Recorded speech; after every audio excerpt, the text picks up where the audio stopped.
Assalamualaikum warahmatullahi wabarakatuh. Jumpa lagi dengan channel Andra Sonapal yang berbagi cerita. Ini kita sedang melakukan penyemaian kelapa. Ini kelapa yang belum bertunas, tapi kita udah bisa lihat nih, sedang terjadi penembusan. Nah, ini yang sudah agak besar. Satu daun, ini udah mulai 2 daun. Nah, sebelumnya ini nih, habis tembus dia akan muncul seperti ini, baru keluar daun. Satu, ini 2 daun, akhirnya begini 3 daun, ini udah menjadi 4 daun. Nah, itu yang sudah menjadi 5 daun, 5, 6 dan seterusnya.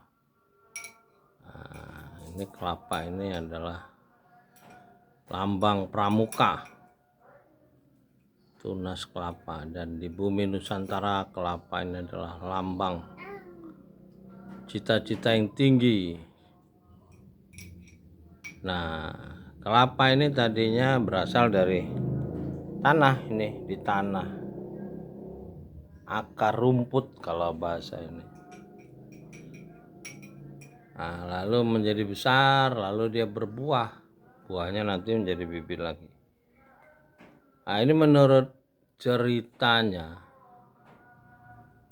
orang Indonesia ini banyak yang akar rumput. Nah, akar rumput artinya orang di bawah, kelas bawah, kalau dulu kasta sudra.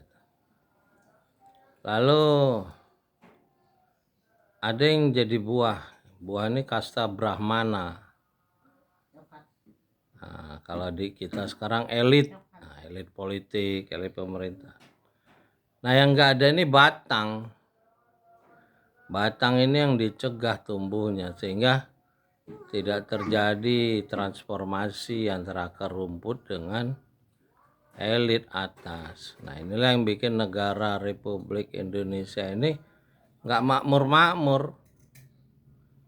Nah, batang ini harus orang yang ikro, yang bisa membaca, belajar. Inilah yang diperintah Nabi terakhir Muhammad SAW. Orang yang peduli hasilnya dari ikro itu peduli.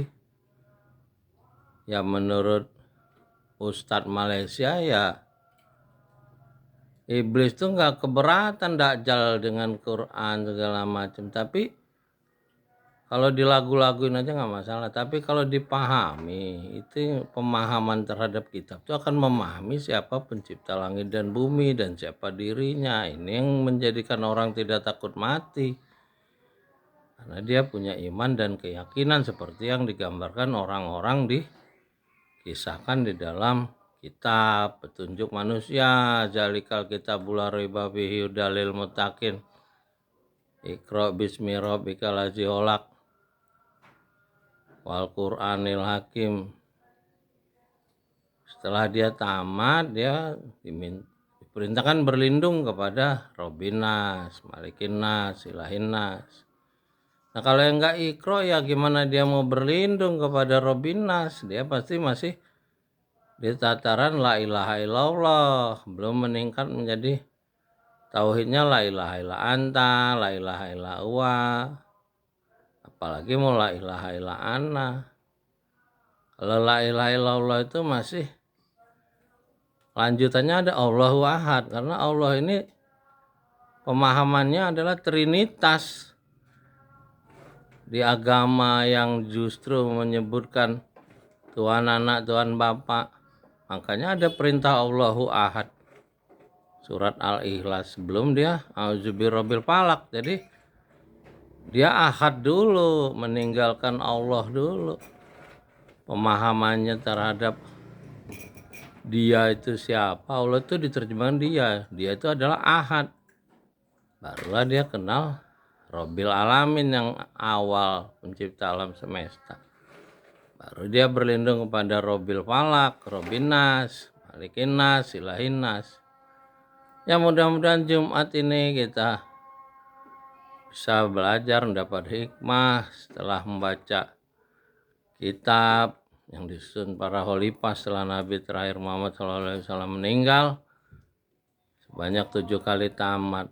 Mudah-mudahan dia mendapat Furqan dan dia berlanjut terus membaca kitab. Mudah-mudahan dia mendapat hikmah, lalu bisa Isra Mi'raj, disambut 8 malaikat untuk menghadap pencipta langit dan bumi dalam dimensi cahaya. Makanya dibilang kitab cahaya, Nul Karim. Ya, sampai jumpa lagi dengan Menara Langit. Dari saya Muhammad Handrason Napoleon, berbagi cerita. Assalamualaikum warahmatullahi wabarakatuh.